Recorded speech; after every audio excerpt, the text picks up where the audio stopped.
నమస్కారం. మనో కథలకు స్వాగతం. ఇప్పుడు మనం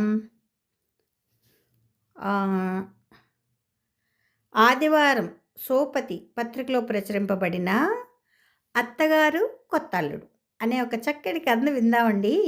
ఈ కథ రచించిన వారు తరిగొప్పుల విఎల్ఎన్ మూర్తి గారండి. ఇక కథలోకి వెళ్తున్నానండి. ఆదివారం ఉదయం 8 గంటలు. సూర్యుడు కిటికీలోంచి తొంగి చూస్తున్నా కిరణ్ ఇంకా దుప్పటి ముసుగు తన్నే పడుకున్నాడు. భార్య సుమ వంటగదిలో నుంచి గరిటెలతో సంగీతం వాయిస్తోంది. ఏమండి, లేవండి, సూర్యుడు నెత్తి మీదకొచ్చేశాడు, ఆఫీస్లోలా గుర్రు పెట్టి నిద్రపోకండి అంటూ సుమ గదిలోకి వచ్చింది. కిరణ్ కళ్ళు తెరవకుండానే ఆ కాఫీ ఏదో ఇక్కడికే తెస్తే ఈ మగమహారాజు కళ్ళు తెరుస్తారు అన్నాడు నవ్వుతూ. సుమ కాఫీ కప్తో దగ్గరికొచ్చి మహారాజు గారికి మర్యాదలు ఎక్కువే, తీసుకోండి అంది. కిరణ్ కాఫీ కప్ అందుకుంటూ ఆమె చేతిని మెల్లగా నొక్కి, కాఫీలో చక్కెర తక్కువైనట్టుంది కానీ నీ మాటల్లో తీపి మాత్రం అలాగే ఉంది అన్నాడు కొంటిగా చూస్తూ. చాలండి మీ సరసాలు, ఎవరైనా చూస్తారు, వదలండి అంటూ సుమ సిగ్గుపడుతూ చేతిని విరిపించుకుంది. త్వరగా రెడీ అవ్వండి, ఈవేళ మా అమ్మ వస్తోంది ఊరి నుంచి.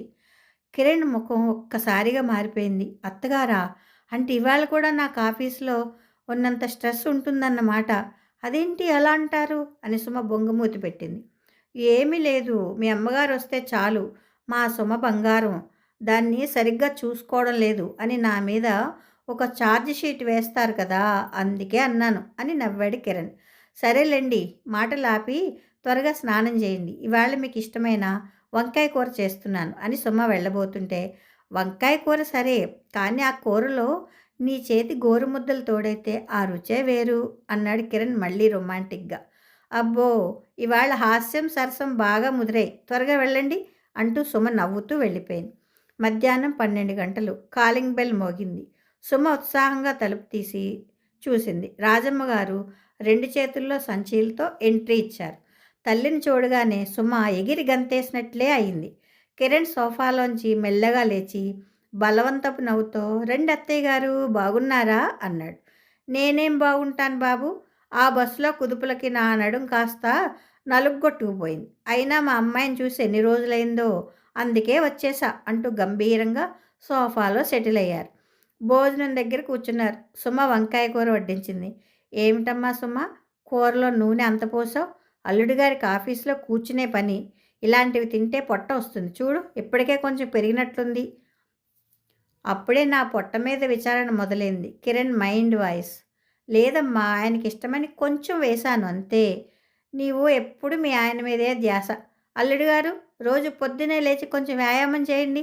మా ఊర్లో మీ వయసు వాళ్ళు ఇప్పటికీ ఎరువుల బస్తాలు సొంతంగా మోసుకుంటూ పొలాల్లోకి వెళ్తుంటారు. అత్తయ్య గారు, నేను మోసే ఆఫీస్ టెన్షన్ల బరువు ముందు ఆ బస్తాలు ఎంతండి అని నవ్వాడు.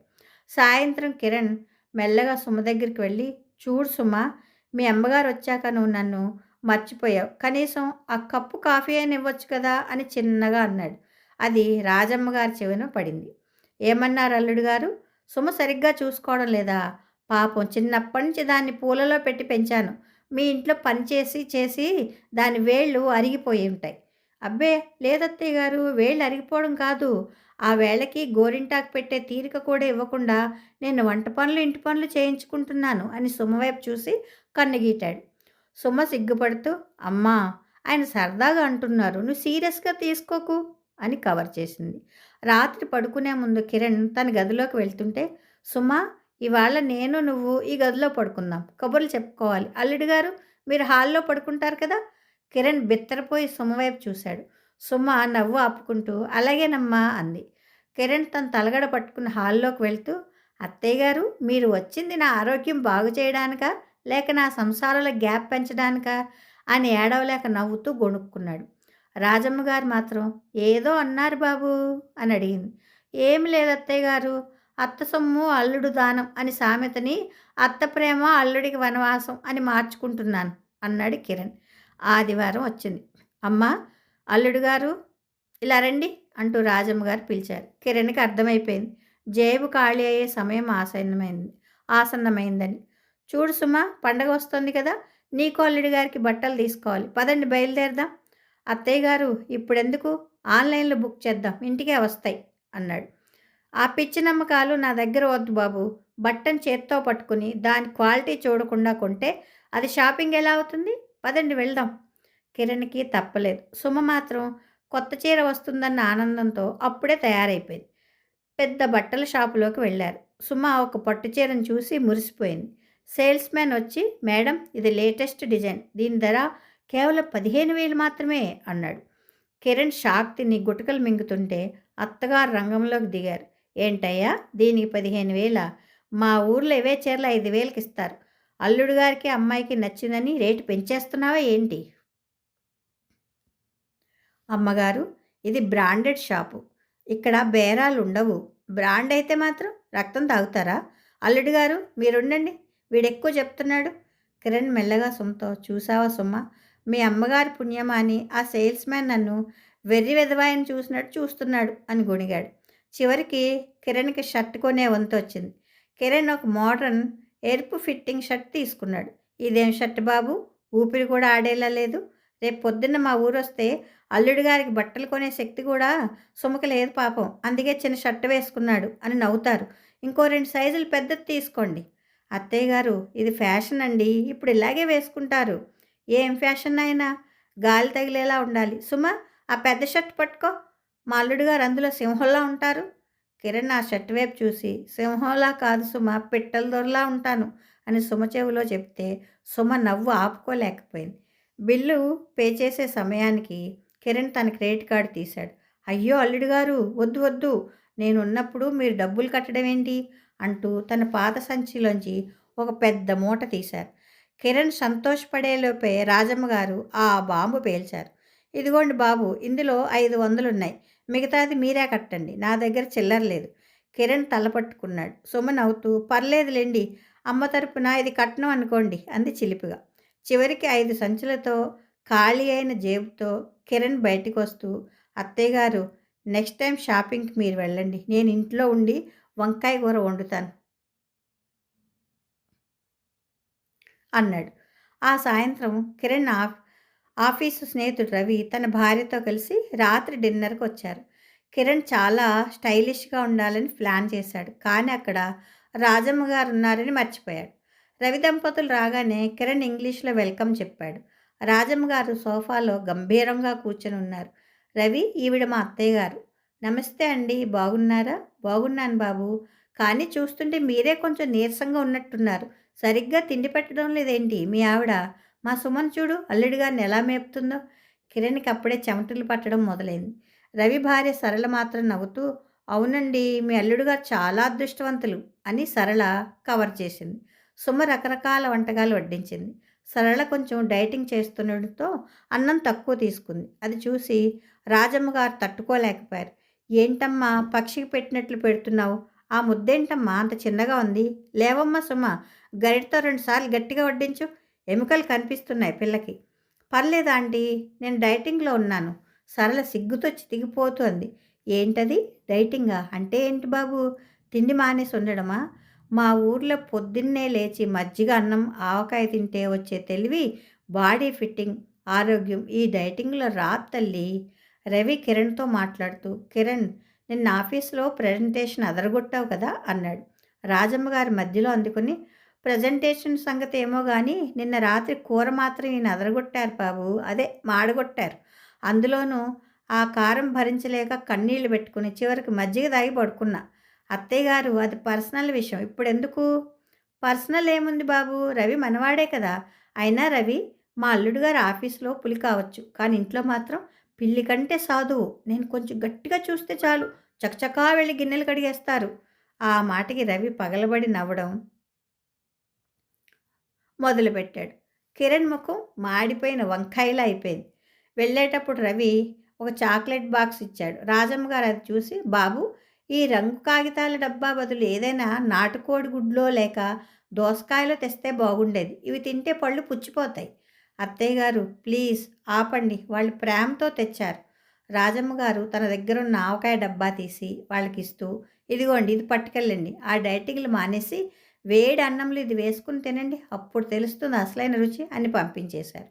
రవి దంపతులు వెళ్ళాక కిరణ్ సోఫాలో చతికిలబడి, "అత్తయ్య గారు, మీరు గెస్టులకి మర్యాద చేశారో లేక నా పరువు తీశారో నాకు అర్థం కావట్లేదు" అన్నాడు. "పరువేముంది బాబు, మనసులో ఉన్నది చెప్పాను. వాళ్ళకి ఆవకాయ ఇచ్చాను కదా! రేపు మళ్ళీ మన ఇంటికొస్తారు చూడు" అని నవ్వారు. మర్నాడు సాయంత్రం కిరణ్ ఆఫీస్ నుంచి చాలా ఉత్సాహంగా వచ్చాడు. ఎందుకంటే ఆ రోజు ఇండియా పాకిస్తాన్ క్రికెట్ మ్యాచ్ ఉంది. "సుమా, త్వరగా కాఫీ ఇవ్వు, ఇవాళ మ్యాచ్ మొదలవుతోంది. టీవీ రిమోట్ ఎక్కడ?" కిరణ్ టీవీ ఆన్ చేసేసరికి అక్కడ రాజమ్మ గారు అప్పుడే తన ఫేవరెట్ సీరియల్ కన్నీటి కాపురం పెట్టుకుని సిద్ధంగా ఉన్నారు. "అత్తయ్య గారు, ఇవాళ మ్యాచ్ ఉందండి. ఆ సీరియల్ రేపు ఉదయం రిపీట్ టెలికాస్ట్‌లో చూడొచ్చు కదా!" రాజమ్మ గారు ఎంతో గద్గద స్వరంతో, "ఏం మాట్లాడుతున్నావు బాబు?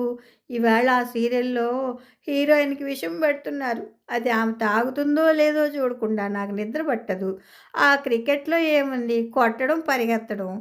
"అత్తయ్య గారు, ఇది దేశ గౌరవం అనుకోండి. కోట్లాది మంది చూస్తారు.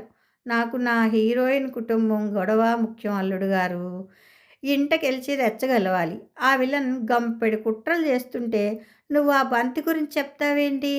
చివరికి కిరణ్ బ్రతిమాలితే అత్తయ్య గారు ఒక షరతు మీద ఒప్పుకున్నారు. కాసేపు క్రికెట్, కాసేపు సీరియల్ అని.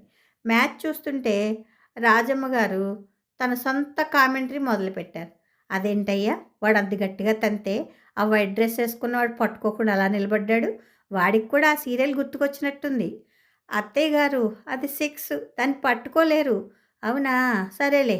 ఆ బ్యాట్ పట్టుకున్న కుర్రాడికి దిష్టి తగిలినట్టుంది. వెంటనే వెనక్కొచ్చేస్తున్నాడు. వాడికి ఒక నిమ్మకాయ కట్టమని చెప్పకూడదు." కాసేపటికి ఛానల్ మార్చి సీరియల్ పెట్టారు. అందులో హీరోయిన్ ఏడుస్తోంది. రాజమ్మ గారు కూడా కళ్ళనీళ్ళు పెట్టుకున్నారు. "చూసారా అల్లుడు గారు, ఆ అత్తగారు ఆ కోడలు ఎన్ని కష్టాలు పెడుతుందో, ఎంత దుర్మార్గురాలు."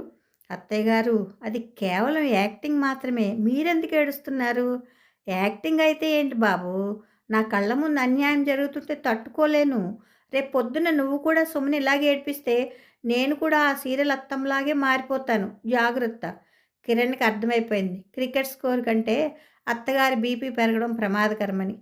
"సరే అత్తయ్య గారు, మీరే గెలిచారు. మీరు సీరియల్ చూడండి. నేను మొబైల్‌లో స్కోర్ చూసుకుంటాను." అది పద్ధతి. ఒక విధానం అయినా అల్లుడు గారు ఆ స్కోర్ ఏదో చూసి నాకు కూడా చెప్పండి. ఆ విలన్‌కి ఎన్ని మార్కులొచ్చాయో, మనోళ్ళు ఎన్ని కొట్టారో నాకు కూడా తెలియాలి కదా! కిరణ్ తల పట్టుకున్నాడు. సుమ నవ్వుతూ కాఫీ తెచ్చిస్తూ, "చూసారా, అమ్మ స్మార్ట్ ఫోన్ మాత్రమే కాదు, మీ స్మార్ట్‌నెస్‌ని కూడా వాడేస్తోంది" అంది. ఆ రాత్రి మ్యాచ్‌లో ఇండియా గెలిచిందో లేదో తెలీదు గానీ, రాజమ్మ గారి సీరియల్‌లో హీరోయిన్ మాత్రం విషం తాగకుండా బతికిపోయింది. మనలో మన మాట. కిరణ్ కూడా బతికిపోయాడు. రాజమ్మ గారు వెళ్ళే రోజు రానే వచ్చింది. ఊరికి వెళ్ళే బస్సు సాయంత్రం 5 గంటలకు. ఇంట్లో మౌనం. వారం రోజులుగా జరిగిన అల్లరి, కేకలు, నవ్వులు ఒక్కసారిగా నిశ్శబ్దంగా మారిపోయాయి. కిరణ్ రాజమ్మ గారి సంచులను కారులో పెడుతుంటే రాజమ్మ గారు గదిలోంచి బయటికొచ్చారు. ఆమె చేతిలో ఒక చిన్న మూట ఉంది. "ఇదిగో అల్లుడు గారు, ఇది మీకోసం." కిరణ్ దాన్ని చూస్తే అందులో ఆయనకిష్టమైన ఆవకాయ పచ్చడి జాడి, ఆయన షాపింగ్‌లో ఇష్టపడి వదులుకున్న ఆ ఎరుపు రంగు షర్టు ఉన్నాయి. "అత్తయ్య గారు, ఇదెప్పుడు కొన్నారు? పైగా ఈ పచ్చడి చేయడానికి మీకు తీరికెక్కడ దొరికింది?" కిరణ్ కళ్ళింత చేసుకుని అడిగాడు. "మీరు ఆఫీస్‌కి వెళ్ళినప్పుడు చేశాను." "బాబు, మీరు నోరు తెరిచి అడగరని నాకు తెలుసు. అయినా అల్ట్రా మోడ్రన్ అత్తగారంటే ఆట పట్టించడమేనా? పచ్చడి కూడా పెట్టించాలి కదా! అల్లుడికి ఈ మాత్రం బహుమతి ఇవ్వకపోతే ఎలా?" రాజమ్మ గారు సుమ తల నిమిరి, "చూడు సుమ, అల్లుడు గారు చాలా మంచివారు. నిన్ను బాగా చూసుకుంటున్నారు. నేనేదో సరదాకి ఆయనని ఏడిపించాను కానీ, నీకిలాంటి తోడు దొరకడం నా అదృష్టం" అన్నారు. కిరణ్ ఒక్కసారిగా భావోద్వేగానికి లోనయ్యాడు. "అత్తయ్య గారు, మీరు వెళ్తుంటే ఇల్లు వెలితిగా ఉంటుంది. ఆ ఫోన్ గొడవలు, ఆ వంట మీద మీ కామెంట్లు, ఇవన్నీ నేను చాలా మిస్ అవుతాను.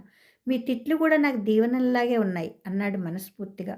బస్సు ఎక్కే ముందు రాజమ్మ గారు కిరణ్ వైపు తిరిగి, "అన్నట్టు అల్లుడు గారు, ఆ షర్ట్ వేసుకుని పండక్కి మా ఇంటికి రావాలి. ఆఫీస్ పనులున్నాయని రావడం మానేస్తే డైరెక్ట్‌గా నేనే మీ ఆఫీస్‌కొస్తా. ఈసారి రాజమ్మ మజాకానా?" అన్నారు. కిరణ్ నవ్వుతూ, "మీ గురించి ఇప్పటికే మా రవిగాడు ఆఫీస్‌లో అందరికీ చెప్పేశాడు. ఇక మీరే తిన్నగా వస్తే నేను వేరే అడ్రస్ వెతుక్కోవాలి." ఆమెకి నమస్కారం చేశాడు. బస్సు కదులుతుంటే రాజమ్మ గారి కిటికీలోంచి సరదాగా వార్నింగ్ ఇస్తున్నట్లు చేయి ఊపుతున్నారు. కథ సమాప్తం. ఈ కథ మీకు నచ్చితే లైక్ చేయండి, షేర్ చేయండి, కామెంట్ చేయండి, సబ్స్క్రైబ్ చేసుకొని నన్ను ఎంకరేజ్ చేయండి. ఉంటానండి. ప్రేమతో మీ మను.